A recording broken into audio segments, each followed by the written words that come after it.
السلام عليكم ورحمة الله وبركاته. ازيكم عاملين ايه؟ يا رب تكونوا بخير وسعادة وهنا.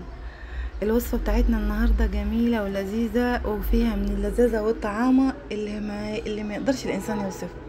يعني ما شاء الله تبارك الله. معانا صينية فراخ مشوية في الفرن. تنفع في العزومات وتنفع في المناسبات وحاجة يعني فاخر من الاخر، لانها يعني متبلة تتبيلة روعة مع رز بالخضار. طعمه وريحته كفاية. قبل ما نبدأ الوصفة بتاعتنا هنقول يلا بسم الله ونصلي ونسلم على رسول الله صلى الله عليه وسلم. ويا ريت يا ريت تدعموني باشتراك في القناة ولايك. وهنبدأ نقول بسم الله. اول حاجة معانا هنعمل في الكبة او في الخلاط. هنفرم كل المكونات اللي احنا شفناها اللي انا محضراها ديت. والاحسن لك ان انت تحضري كل المكونات مره واحده وبعدين تبداي في ايه، في التركيب او في الفرم او في كده. مش هنبدا نجيب حاجه بحاجه. يعني اول حاجه معانا طماطمتين متقطعين شرايح زي ما احنا شفناهم كده. واللي حطيته ده فنجان عصير ليمون. ودول معلقتين بقدونس مفرومين. هنمشي معاكم بالمكونات واحده واحده. ودي نص كوبايه زيت. ليه ان انت التتبيله ديت والله العظيم انت لما تعملي بها الفراخ مش هتعملي غير بيها ان شاء الله. بعد كده 5 فصوص توم، قرنين فلفل اخضر وفيهم شطه اذا حابه يعني. آه بعد ده فلفل اخضر ده. زنجبيل فريش. يعني انت لو عندك بودره، ما عندكيش طازه، ممكن تحطي ايه بودره. ودي شطه هندي 4 حبات او 5 حبات او الكميه اللي تناسبك زي ما تحبي. ومعانا بصلايه متقشره، بصله وسط يعني، بنقطعها شرايح برضه ونضيفها للمكونات دي. تقطعيها شرايح وكل الحاجات ديت. معانا التوابل بتاعتنا بقى عبارة عن ايه، عن فلفل وكمون وبابريكا و... و... وكاري. دايما بنسى اسمه كاري. كل المكونات ديت والحاجات ديت هنضيفها لايه. ومعانا كمان معلقة من الزعتر. لو يعني عندك ما عندكيش خلاص مش مشكلة. دي بقى البهارات اللي احنا قلنا عليها: ملح وفلفل وكمون وبابريكا وكاري وهيل. اهم حاجة الكام حبة هيل دول، لان هما بيعملوا ريحة وطعم في الخلطة ديت يعني. مع الزنجبيل دول اهم مكونين في الوصفة ديت والخلطة ديت. ليه هما اللي بيفرقوا جدا في الطعم وفي الريحة وفي كل حاجة. ودي معلقة عسل اسمر، او دبس رمان لو عندك. انا ما كانش عندي دبس رمان، حطيت بديل لي اللي هو معلقة عسل اسمر. دي كل المكونات ديت هنفرمها في الكبة او في الخلاط ونبدأ بيها الشغل بتاعنا. افرميها لحد ما تبقى معاك زي العصير كده. يعني مش مطلوب ان هي تكون خشنة او كده، لازم تبقى سايلة. معانا بقى 3/4 فرخة، يعني فرخة ونص. غسلتها كويس قوي قوي بالخل والليمون والدقيق. وصفيتها كويس قوي قوي، وكمان ونشفها بمنديل كمان عشان مش عايزة فيها مية نهائي. بس حاولي تجففيها كده على قد ما تقدري عشان ما تبقاش فيها اي ريحه زفاره ولا سوائل ولا اي حاجه. بس وبعدين انا وانا بغسلها شرحتها من جوه من تحت الجلد. فتحت الصدر كده كذا فتحه بالسكينه والورك كذلك. وسبت الجلد سليم عليها من بره عشان ايه، يبقى ياخد لون ويبقى شكله حلو. وكمان بدخل تحت منه الخلطه اللي انا عاملاها ديت. يعني خشي بالتتبيله تحت جلد الفرخه. حاولي تسيبيها. شايفه انا عامله الصدر اهوت مقطعاش مشرحاه من جوه بس. وادخل بالتتبيله بقى كده جوه تحت الجلد عشان تدخل جوه الفتحات اللي انا عاملاها والتشريحات اللي انا عاملاها.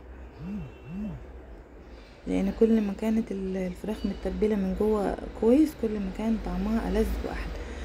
فاهم حاجه تعملي الشرايح والفتحات اللي جوه تحت الجلد وتدخلي التتبيله بتاعتك جوه قوي تحت الجلد. ونسيبها في الخلطه والتتبيله ديت على قد ما تقدري. يعني لو عملتها بالليل وسبتها للصبح فيها، او عملتها مثلا الصبح بدري وسبتها لحد ما يجي ميعاد السوا وتحطيها مثلا 3 ساعات 4 ساعات.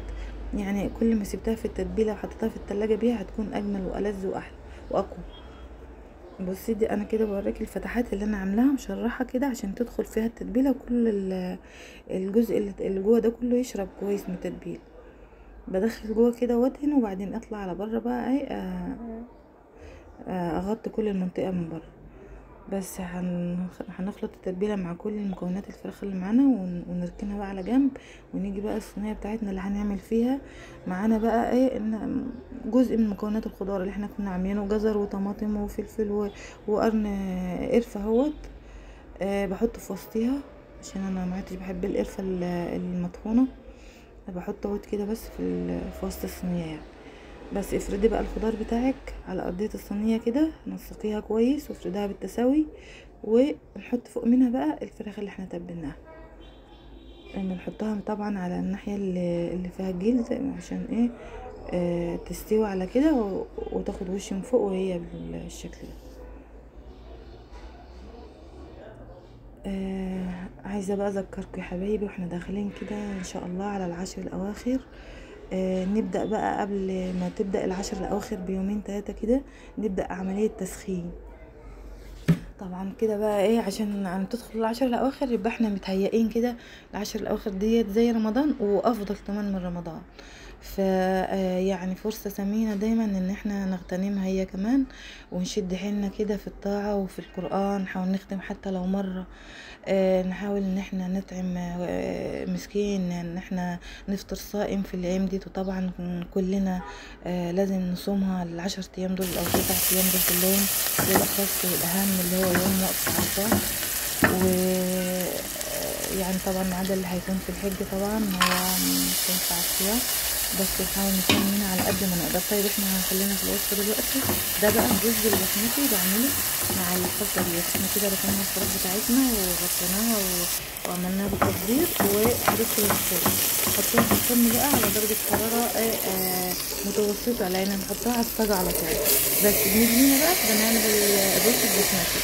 قطعت الفلفلايه فرمتها ونزلت عليها شويه خضار عندي، جزر وبسله وفاصوليا خضراء، كل الخضار اللي عندي. شوحيه مع البصله كده وقلبيه، وبعدين نجيبي الرز وقلبيه برده كده شويه يعني. خلي الميه تحت تنشف كده مع الخضار شويه، شوحيه شويه كده مع الخضار والبصل. بعد كده بقى بنزل عليه بالميه اللي بتسخن، يعني بتبقى الميه فوق منه زياده شويه لان الرز بسمتي ده بياخد ميه زياده عن الرز المصري. ضفيله الميه اللي تكفيه والملح وبهارات الكبسه اللي هي قرفه وقرنفل وهيل والليمون الاسمر دهوت وورق لورا. كل دي مكونات التوابل بتاعه الكبسه هنضيفها، والملح طبعا وفلفل وكمون، وكل دي توابل الكبسه. ونقلب ونسيبه بقى ونغطيه ونسيبه. بعد ما يغلي بهدله النار واسيبه لحد ما ياخد السوا بتاعه. ودي بقى صينيه القمر بتاعتنا بعد ما طلعت من الفرن. والله العظيم يا جماعه انا ريحتها وطعمها الولاد مش ناسينها لحد الان. كل شويه يقولوا اعملي زيها اعملي زيها. جربي الوصفه ديت وان شاء الله ان شاء الله مش هتعملي غير بيها. الفراخ دايبه وما شاء الله تبارك الله، يعني مش ناقصها اي حاجه، لا في السوا ولا في الطعم ولا في الريحه ولا في اي شيء. مع الرز الكبسه ده بصراحه كان طعمها مع الرز الكبسه احلى بكتير. دي كانت الوصفه بتاعتنا، يا رب تعجبكم. ومتنسوناش بقى في لايك واشتراك في القناه. والسلام عليكم ورحمه الله وبركاته.